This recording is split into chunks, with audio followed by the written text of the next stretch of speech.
UKLO 1 year masters. No IELTS required up to 5 years visa. High visa success rate. అంతే విజయ్ బిహారీ.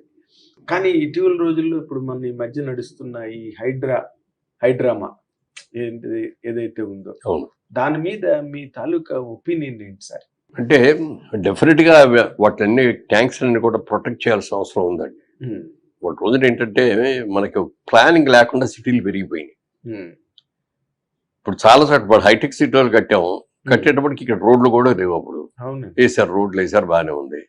మరి ఇది ఏంటికి బాత్రూమ్లకి డ్రైనేజీలకి ఏమి లేవు. మేము సైట్లోనే ఒక పక్కన ఒక డ్రైనేజ్ లాగా కట్టుకొని దాంట్లోనే ప్లాంట్ కూడా పెట్టుకొని సంవత్సరానికి ఒకసారి ఆ వాటర్ అంతా తీసుకెళ్ళి లారీలో డ్రైవ్ చేసి బయట పారబోస్తున్నాం. అట్లా చేసుకుంటూ వచ్చాం. అవి ఏమి అలవాట్లు లేవు, ఇప్పుడు కూడా లేవు ఫెసిలిటీస్. అయినా చేసుకుంటూ వస్తుంది. ఎందుకంటే మన దగ్గర నమ్మకంతో మన దగ్గరకు వచ్చి కొనుక్కున్నాడు. ఏ విధమైన ఇబ్బంది పడకూడదు. అన్నీ గవర్నమెంటే చేయాలంటే గవర్నమెంట్ చేయలేదు. కొంతవరకు మనం కూడా బిల్డర్గా కూడా మనం చేసుకోవాల్సి వస్తుంది. అలాంటివన్నీ కూడా చేశాం కాబట్టి వాటి రోజున ఎవరో ఏలెత్తి చూపించే అవకాశం లేకుండా ఉన్నామంటే అదే. ఇప్పుడు ఈ హైడ్రా అనే దాన్ని చాలా స్ట్రిక్ట్గా ఫాలో అవుతున్నారు. ముఖ్యమంత్రి గారు రేవంత్ రెడ్డి గారు బ్రదర్ది కూడా అట్లాంటి దగ్గర ఉందని అంటే వెంటనే కొట్టేయండి అన్నాడు ఆయన. ఓన్ బ్రదర్ హౌస్ కూడా. అవును సార్. ఒకసారి అంటే ఆ కన్సర్న్ ఆఫీసర్కి ఆయన చెప్పారంట, ఎవరు ఫోన్ చేసినా ఎవరు ఏది చెప్పినా కూడా వినొద్దు, మీ డ్యూటీ మీరు చేసుకోండి. నేను స్వయంగా నీకు ఫోన్ చేస్తే కూడా నువ్వు ఆగకు. ఏ చీఫ్ మినిస్టర్ ఈ మాట అని ఉన్నాడు అనరు కదండి. అందరూ నేను ఫోన్ చేసి అది వద్దు ఆపండి అని అంటే కూడా మీరు లెక్క చేయదు. You do your job. ఇప్పుడు టిఆర్ఎస్ టైంలో కేసీఆర్ గారు సీఎంగా ఉన్నప్పుడు ఆయన చాలా సార్లు కొట్టండి, అది కొట్టండి, ఇది కొట్టండి అన్నారు, కానీ ఏం జరగలేదు అప్పుడు. ఇప్పుడు ఈయన వచ్చి స్ట్రిక్ట్ గా అంటే మంచి ఆఫీసర్ని కూడా వేసుకున్నాడు, ఫుల్ పవర్స్ ఇచ్చేసాడు. ఈ పవర్స్ ఇస్తూ మనం ఏమిటంటే ఎవరికాడలే ట్యాంక్స్ కూడా గవర్నమెంట్స్ ల్యాగ్ అంటే ఎవరు పట్టించుకునే వాళ్ళు ఉంటారు కదా.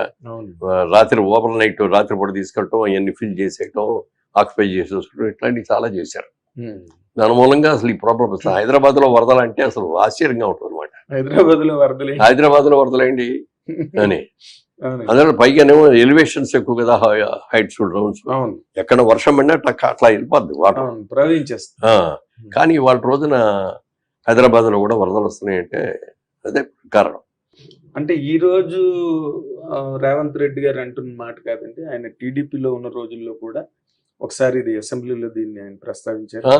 అండ్ తర్వాత ఇంకొక సందర్భంలో కూడా ఆయన సీఎం కాకముందు కూడా ఈ విషయాన్ని ప్రస్తావించిన వీడియోలు ఉన్నాయి సార్ ఆన్లైన్ లో. ఇప్పుడు ఆయన చేస్తున్న దాని మీద విపరీతమైన విమర్శలు అన్నవి కూడా బాగా వస్తున్నాయి సార్. దాని మీద మీ అంటే విమర్శలు ఎన్ని వస్తున్నాయో ఎప్రిసియేషన్ కూడా అంతకంటే ఎక్కువ వస్తుంది.